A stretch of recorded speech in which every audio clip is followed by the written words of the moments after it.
I think, unfortunately, is still a very brute force approach of taking a lot of cytotoxic drugs and giving them to patients. I think the hope of a targeted therapy, targeted approach, better immune therapies, I'm hopeful that they're around the corner. I think we have to a little bit adjust our attitude, and it may not be just going after the genetics.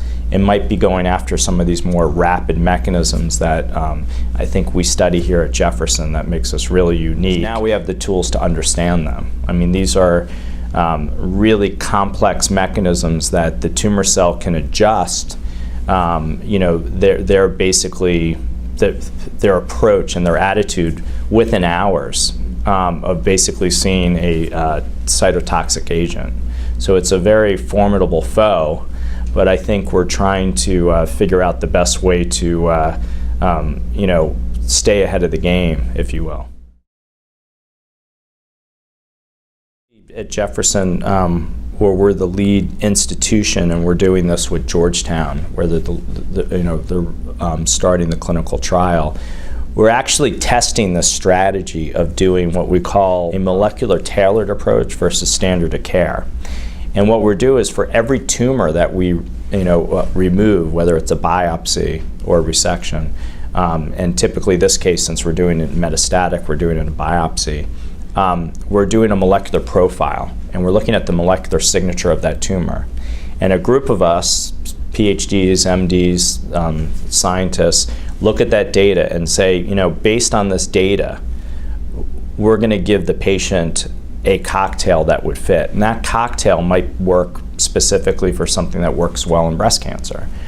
And then we're going to randomize and compare another patient to the standard of care, that being gemcitabine Abraxane or FOLFIRINOX. And at the end of the study, in 2 or 3 years, we'll know which one will work better. We need to do two things for these molecular tailored therapies to work in pancreatic cancer. We need to understand beyond the genetics, and that's what we're studying here at Jefferson. We're studying, the RNA, the post-transcriptional gene regulation. We're studying those elements. We need to really understand these targets better, and as we understand the targets better, we'll hopefully develop better drugs. I think in part this study that we're doing here is to say, hey, can we do the profiling on these patients?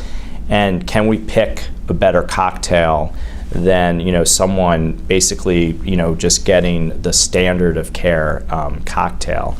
And this way we like to do is see if right now, today in 2016, is pancreatic cancer ready for a personalized approach.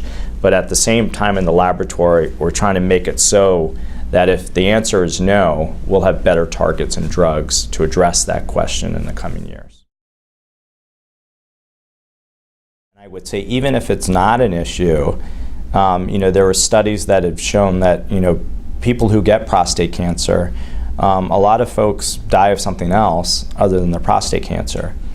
And of course, I would love to get to that point with pancreatic cancer. In fact, some of the things that we're looking at are concepts of, changing of attitude. People are so focused, even when you get a cold, you want to be cured of the cold, right? You don't want to have anything left over and it could drag on for a couple weeks. I think with pancreatic cancer, a first step would be viewing it as maybe, a chronic disease and not a terminal disease.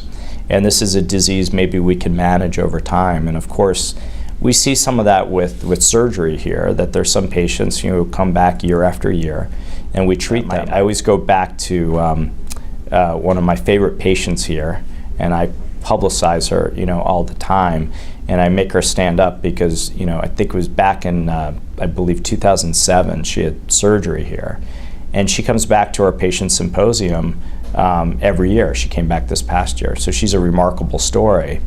So not only did she have surgery, but we understood something about her molecular, the defects in her tumor, that we somewhat tailored her therapy based on that. Of course, this is an N of 1, and we have to be mindful that we don't just, I don't want the soundbite just to say that we cured them, but that this is an example of an anecdotal experience that I'd like to expand out to all patients that we can do. I think we've already started moving the survival curves. I think we've already even with some of these cytotoxics, we're extending clinical benefit 3, 4, 5, 6 months in situations that were very drastic. I like to hope, the reason I'm really doing this is not for the titles and everything else. I'd like to hope that we can continue to better those outcomes. I don't think it's unreasonable what the Pancreatic Cancer Action Network has put forth, that they want to double these clinical outcomes by 2020. I like reaching for these, if you will, not to steal a line from our vice president, but I like these moonshot goals. And I think it takes resources, it takes minds, and I hope that the young people who are Jefferson graduates working in my laboratory get inspired and want to continue to work on pancreatic cancer, because it is going to take this team effort.